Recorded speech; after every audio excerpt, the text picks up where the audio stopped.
Amen, amen. Amen. Déchirer les vêtements. Kopasola bilamba. Il y a quel message quand on déchire les vêtements? Ezanalité ya nini tango to pasola kabilamba. C'était aussi le signe du jeûne. Yango pe ezalaki elembo ya kokila. Ok. C'est une parenthèse. Nous reviendrons sur la déchirure. C'est le signe du jeûne. C'est le signe de souffrance.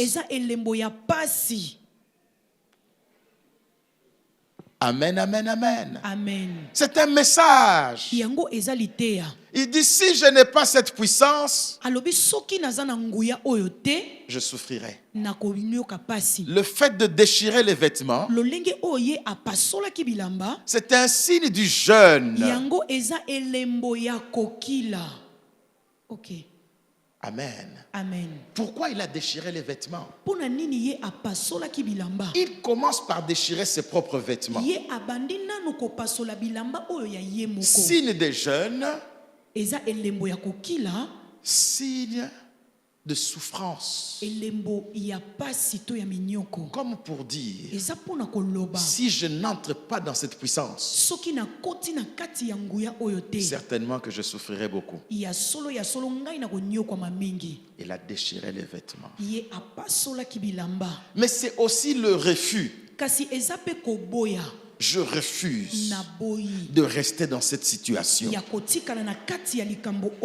Je refuse de rester sans puissance. Il est monté, je suis seul, mais je ne resterai pas vivre sans la puissance. Il déchire ses vêtements.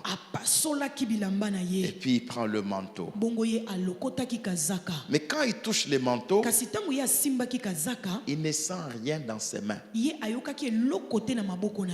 Il ne sent pas que ça chatouille. Il ne sent pas que ça pique. Il sent tout naturel. Il se dit, ah, est-ce qu'il y a quelque chose dans le manteau? C'est là que le pas de la foi rencontre la puissance. Le pas de la foi rencontre la puissance. Il ne sent rien en tenant le manteau.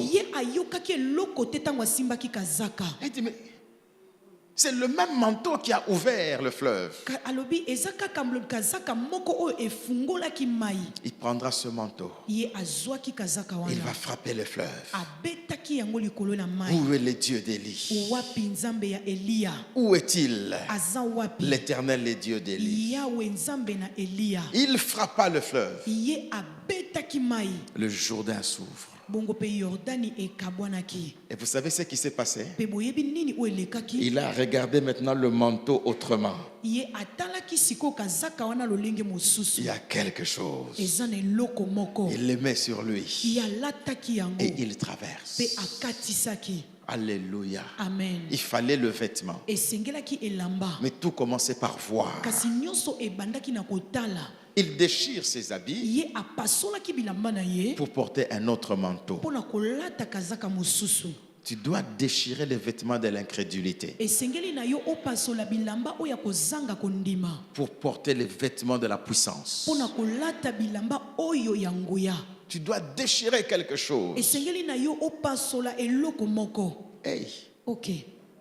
Amen, amen, amen. Amen. Amen, amen, amen. Amen. Ça rencontre la parole de Jésus. Les disciples des Jean et les pharisiens jeûnent. Mais pourquoi tes disciples ne jeûnent-ils pas? Jésus dit, les amis de l'époux peuvent-ils jeûner tandis que l'époux est là? quand l'époux leur sera ôté, ils gêneront. On ne met pas le vin nouveau dans des vieilles outres. Sinon les outres vont éclater et le vin va se répandre. On perdra et les outres et le vin. Déchirement pour être habillé autrement. Amen, amen. Amen. Parce que le jeûne vous prépare à recevoir le vin nouveau. Revenons à notre message. Amen. Amen. Élisée est entré dans la double portion d'Élie. Donc il y a eu transmission. Mais nous verrons encore un geste de transmission pour quelqu'un qui ne savait pas ce qu'il faisait. Amen, amen. Amen. Nous allons dans 1 Samuel chapitre 18. Non. Ok, c'est bon. Prenons d'abord 1 Samuel chapitre 15. Du verset 25 au verset 28. Je voudrais qu'on aille lentement, il y a quelque chose à découvrir.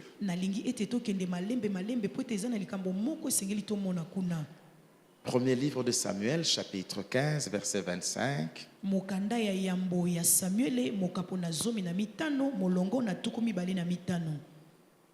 C'est parmi les histoires qui racontent le rejet du roi Saül.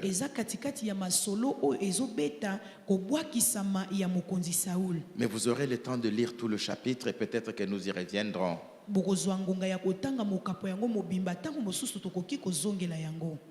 C'est quand Samuel rejoint Saül. Verset 25 de 1 Samuel chapitre 15.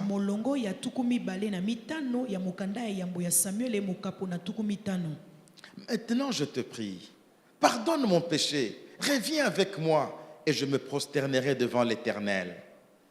Samuel dit à Saül, je ne retournerai point avec toi, car tu as rejeté la parole de l'Éternel, et l'Éternel te rejette, afin que tu ne sois plus roi sur Israël. Et comme Samuel s'est tourné pour s'en aller, Saül le saisit par le pan de son manteau qui se déchira. Samuel lui dit, l'Éternel déchire aujourd'hui de dessus toi la royauté d'Israël et il la donne à un autre qui est meilleur que toi. Ah. Amen. Le roi qui supplie Samuel, là. Samuel lui dit, parce que tu as rejeté la parole. Il a remporté des victoires et il devait offrir à Dieu tout ce qui était gras et tuer les rois.